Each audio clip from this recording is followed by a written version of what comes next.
মানে আমি প্রথম প্রথম ওইরকমই যেরকম বাঙালিরা হিন্দি বলে সেরকম ক্লাসে গিয়ে বলতাম, মাস্টারমশাই খুব খেপাতেন।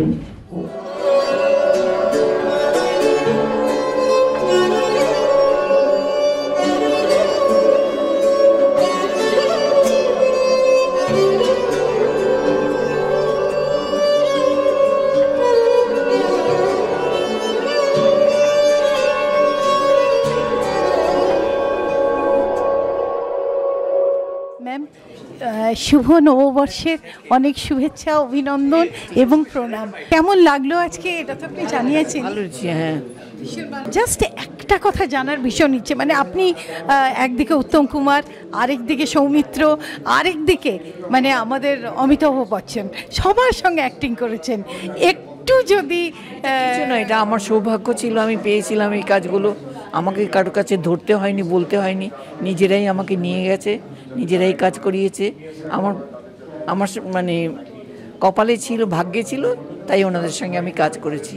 আর কাজ করার ইচ্ছা আমার বরাবরই। আমি যখনই কাজ করি মন দিয়ে কাজ করি, আর সেই যত নর্মাল করার চেষ্টা করি রোলটাকে, যাতে লোকের ভালো লাগে, সেইভাবেই ভালো লেগেছে তোমাদের। আর এই তিনজনের সঙ্গে কাজ করার অভিজ্ঞতাটা একটু ছোট্ট, এটা অনেক সময় লাগবে বলতে গেলে, ছোট্ট করে একটু হয়ে যাবে। ভালো লেগেছে, প্রত্যেকেই ভালো, প্রত্যেকের ব্যবহার এত ভালো, সেই জন্য মানে ওদের সাথে কাজ করতে আমার কোনো অসুবিধা নেই। শেষ অযোগ্যের অভিজ্ঞতাটা কীরকম ছিল? অযোগ্য, দেখো কৌশিক যখনই ভালো রোল থাকে তখনই আমাকে ডেকে দেয়, তো আমি খুব ভালো মানে চেষ্টা করেছি ভালো করার। তো অনেকবারই তো আমাদের বুম্বাদার মা হয়েছেন, তো সেই মানে অভিজ্ঞতাটা। বুম্বার মা তো মানে আমি ছোটোবেলা থেকে বুম্বাকে দেখেছি, 5 বছর যখন প্রথম এসেছে তখন থেকে, তো ওই রকম মায়ের মতনই অভিনয় করেছি। ভীষণ ভালো, খুব সুস্থ থাকুন, ভালো থাকুন। আর পরবর্তী কোন ছবিতে দেখতে পাচ্ছি? ঠিক আছে, বলবো। তোমার ছোটবেলা নববর্ষ, সেই 2 টাকা হাতে নিয়ে গোল্ড স্পট মানে মিষ্টির দোকানে দোকানে যাওয়া, এরকম অভিজ্ঞতাগুলো কেমন আছে? ছোটবেলাটা আমার কেটেছে মধ্যপ্রদেশে। মধ্যপ্রদেশে আমি মানুষ হয়েছি খুব ছোটবেলা থেকে, মানে ঢাকা থেকে আসার পর কলকাতায় 1 বছর ছিলাম, তখন কত আমার 5 বছর বয়স। তারপরে চলে গেছি মধ্যপ্রদেশে। তো সেখানেই আমার মা আমাদের ছোট ছোট ভাই বোনেদের সবাইকে নিজের হাতে জামা কাপড় তৈরি করে দিতেন, আর বলতেন, আমরা তখন একলা বসে কি বলতাম, ছোট ছিলাম তো, আর অত বুঝতে পারতাম না, একটা আনন্দের দিন এটাই ভাবতাম। পরে বড় হয়ে বুঝতে পেরেছি যে এটা হচ্ছে আমাদের প্রথম বর্ষের নববর্ষ। তো সেই নিয়ে আমরা খুব মজা করতাম। বাড়িতে মা রান্না করতেন, কত রকমের মিষ্টি করতেন। কেউ তখন মধ্যপ্রদেশে তো অত দোকানপাট ছিল না, আজ থেকে প্রায় 70-75 বছর আগেকার কথা বলছি। তো একটা কলিয়ারি এরিয়া ছিল, তো সেখানে দোকানপাট খুব কম ছিল, কিন্তু বাড়িতেই মা তৈরি করতেন সব মিষ্টি, রান্না করতেন। তো সেই নিয়ে আমরা খুব আনন্দ করতাম। এটা আমি কিছুদিন আগে একজনকে বলেছি, এক রিপোর্টারকেও বলেছি, যে আমাদের এই আনন্দটা, সেটা এখন আর এতটা হয় না। এখন যেটা হয়, এখন মানে কলকাতায় আসার পর দেখেছি প্রথম প্রথম এতটা হতো না। নববর্ষ মানে 1 জানুয়ারি, মানে ইংরেজি নববর্ষটাই বেশি করে মানানো হতো এখানে। কিন্তু ইদানিং দেখছি 1 বৈশাখও খুব হইচই করে মানে সবাই করছে, এমন করছে মনে হয় যেন দুর্গা পুজো এরকম।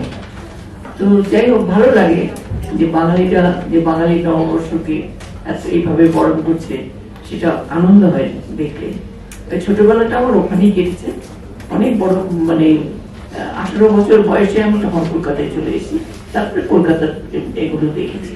তো কলকাতায় তখন অতটা 18 বছর বয়সে আসার পর তখন আমি ছবি জগতে চলে এসেছি, বেরোতে পারতাম না। কিন্তু আরেকটা ছোট যখন ছিলাম তখন আমি মাঝে মাঝে ছোট মামার বাড়িতে আসতাম, মামা থাকতেন ওখানে কলকাতায় বেলুড়ে। তো ওই মিষ্টির দোকানে যেতাম বা যে কোনো দোকানে যেতাম, মিষ্টির প্যাকেট দিত, সেগুলোই আনন্দ হতো ছোটবেলায়। এখন আর সেটা হয় না। যাই হোক, ভালো লাগে। আর এই যে ইন্দ্রাণী করে প্রত্যেক বছর একটা করে বৈশাখের আমন্ত্রণ, সবাইকে ডেকে, খুব ভালো লাগে যে এখনো এটা বজায় রেখেছে ইন্দ্রাণী।